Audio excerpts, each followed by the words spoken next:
ಎಲ್ಲರಿಗೂ ನಮಸ್ಕಾರ. Welcome to ಅಮ್ಮ ಮಗ ಫುಡ್ ಜಂಕ್ಷನ್.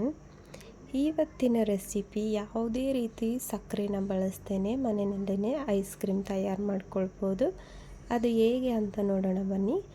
ಒಂದು ಪಾತ್ರೆನ ತೆಗೆದುಕೊಂಡು ಅದಕ್ಕೆ ಅರ್ಧ ಲೀಟ್ರ್ ಹಾಲನ್ನು ಹಾಕಿ ಚೆನ್ನಾಗಿ ಕುದಿಸ್ಕೊಳ್ಬೇಕು. ನಂತರ ಈ ಕಡೆ ಒಂದು ಬೌಲ್ನ ತೆಗೆದುಕೊಂಡು ಅದಕ್ಕೆ 2 ಟೇಬಲ್ ಸ್ಪೂನ್ ಆಗುವಷ್ಟು ಕಸ್ಟರ್ಡ್ ಪೌಡ್ರನ್ನು ಹಾಕಿ ಸ್ವಲ್ಪ ಹಾಲನ್ನು ಹಾಕಿ ಚೆನ್ನಾಗಿ ಯಾವುದೇ ರೀತಿ ಗಂಟಿಲ್ದಾಗೆ ಚೆನ್ನಾಗಿ ಮಿಕ್ಸ್ ಮಾಡ್ಕೊಳ್ಬೇಕು.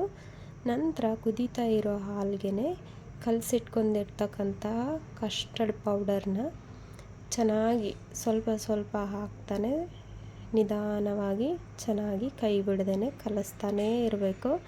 ಅದು ಕೈ ಬಿಟ್ಟರೆ ತಳ ಹಿಡಿಯೋ ಚಾನ್ಸಸ್ ಇರುತ್ತೆ. ಕೈ ಬಿಡದೇ ಚೆನ್ನಾಗಿ ಅರ್ಧ ಲೀಟರ್ ಇರುವ ಹಾಲು 1/4 ಲೀಟರ್ ಆಗೋವರೆಗೂ ಚೆನ್ನಾಗಿ ಕುದಿಸ್ಕೊಳ್ಬೇಕು.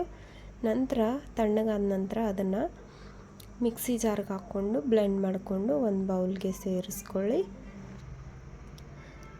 ಬೌಲ್ಗೆ ಸೇರಿಸ್ಕೊಂಡಾದ ನಂತರ ನಿಮಗೆ ಇಷ್ಟ ಇರುವ ಡ್ರೈ ಫ್ರೂಟ್ಸ್, ಬಾದಾಮಿ, ಗೋಡಂಬಿ, ಪಿಸ್ತಾ, ವಾಲ್ನಟ್ಸ್, ಆಮೇಲೆ ದ್ರಾಕ್ಷಿ ಯಾವ್ಯಾವೆಲ್ಲ ನಿಮಗೆ ಇಷ್ಟ ಇರುತ್ತಲ್ವ ಆ ಎಲ್ಲ ಡ್ರೈ ಫ್ರೂಟ್ಸ್ನ ಹಾಕಿ ಒಂದು ಸಲ ಚೆನ್ನಾಗಿ ಮಿಕ್ಸ್ ಮಾಡಿಕೊಂಡು ಒಂದು ಏರ್ ಟೈಟ್ ಕಂಟೈನರ್ಗೆ ಅದನ್ನು ಹಾಕಿ ಚೆನ್ನಾಗಿ ಸ್ವಲ್ಪ ಟ್ಯಾಪ್ ಮಾಡಿ 8ರಿಂದ 10 ಗಂಟೆಗಳ ಕಾಲ ಅಥವಾ ಓವರ್ನೈಟ್ ಫ್ರಿಜ್ಜಲ್ಲಿಟ್ರೂ ಐಸ್ ಕ್ರೀಮ್ ಅಂತೂ ಚೆನ್ನಾಗಿ ಬಂದಿರುತ್ತೆ.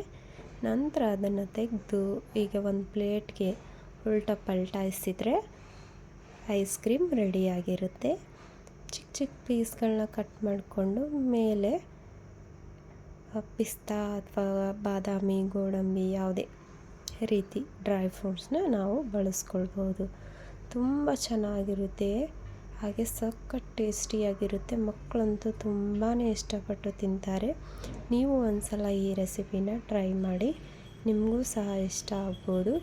ಮತ್ತು ಈ ರೆಸಿಪಿ ಟ್ರೈ ಮಾಡಿದರೆ ಹೇಗೆ ಬಂದಿತ್ತು ನಿಮ್ಮ ಮನೆಯಲ್ಲಿ ಅಂತ ಕಮೆಂಟ್ ಮಾಡಿ ತಿಳಿಸಿ. ಮರಿದೇನೆ Amma Maga food junction YouTube ಚಾನಲನ್ನು ಸಬ್ಸ್ಕ್ರೈಬ್ ಮಾಡಿ. Thank you for watching.